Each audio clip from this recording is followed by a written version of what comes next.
എല്ലാവർക്കും ഒരിക്കൽ കൂടി മലയാളം ബ്ലഡ് യൂട്യൂബ് ചാനലിലേക്ക് സ്വാഗതം. ഇന്ന് ഞാൻ പറയാൻ പോകുന്ന കാര്യം എന്ന് പറഞ്ഞാൽ ക്രിമിലെയറും നോൺ ക്രിമിലെയറും തമ്മിലുള്ള വ്യത്യാസമാണ് പറയാൻ പോകുന്നത്. നമ്മൾ യൂണിയൻ പബ്ലിക് സർവീസ് കമ്മീഷൻ്റെയും സ്റ്റാഫ് സെലക്ഷൻ കമ്മീഷൻ്റെയൊക്കെ പരീക്ഷകൾ എഴുതുമ്പോൾ ഫോം ഫില്ല് ചെയ്യുന്ന സമയത്ത് അവിടെ നമ്മളുടെ ഡീറ്റെയിൽസൊക്കെ ഫില്ല് ചെയ്ത് കഴിഞ്ഞ് അവസാന ഭാഗത്തോട് അടുക്കുമ്പോൾ അവിടെ നമ്മളോട് ചോദിക്കും, നിങ്ങൾ ബിലോങ് ടു ക്രിമിലെയർ ആണോ അല്ലയോ എന്ന്. യെസ് ഓർ നോ എന്ന് ചോദിച്ചിട്ടുണ്ടാവും. നിങ്ങൾ ക്രിമിലെയർ എന്ന് പറഞ്ഞുകൊണ്ട് ഉദ്ദേശിക്കുന്നു പറഞ്ഞാൽ നിങ്ങളുടെ വാർഷിക വരുമാനം, അതായത് നിങ്ങളുടെ മാതാവിൻ്റെയും പിതാവിൻ്റെയും മൊത്തം വാർഷിക വരുമാനം 8 ലക്ഷം രൂപയിൽ കവിയാൻ പാടില്ല.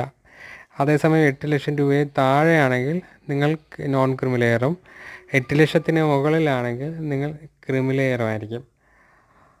അത് നിങ്ങൾ എപ്പോഴും ശ്രദ്ധിക്കണം. നിങ്ങൾ ആപ്ലിക്കേഷൻ ഫില്ല് ചെയ്ത് കഴിയാറാകുമ്പോൾ നിങ്ങളോട് ചോദിച്ചിട്ടുണ്ടാകും, നിങ്ങൾ ക്രിമിലെയറിൽ പെട്ട ആളാണെന്ന്. ക്രിമിലെയറിൽ പെട്ട ആളാണെങ്കിൽ നിങ്ങൾ എസ് എന്ന് കൊടുക്കണം. നിങ്ങൾ ക്രിമിലെയറിൽ പെടാത്ത ആളാണെങ്കിൽ നോ എന്ന് കൊടുക്കണം. അപ്പോൾ അത് ശ്രദ്ധിക്കണം ആപ്ലിക്കേഷൻ ഫില്ല് ചെയ്യുമ്പോൾ.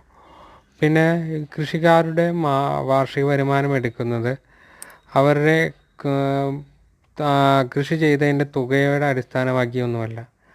അവരുടെ കൃഷിഭൂമി 5 ഹെക്ടറിൽ കൂടുതലാണെങ്കിൽ അവരുടെ വാർഷിക വരുമാനം 8 ലക്ഷത്തിൽ കൂടുതലായി കണക്കാക്കുന്നു. അങ്ങനെയാണ് അവരെ ക്രിമിലെയറിൽ പെടുത്തുന്നത്. 5 ഹെക്ടറിൽ കൂടുതലായിരിക്കണം കൃഷിക്കാരുടെ ഭൂമിയുടെ കൈവശം വയ്ക്കുന്നതിൻ്റെ അളവ്. അത് 5 ഹെക്ടറിൽ കൂടുതലാണെങ്കിൽ അവർ ക്രിമിലെയറിലായിരിക്കും.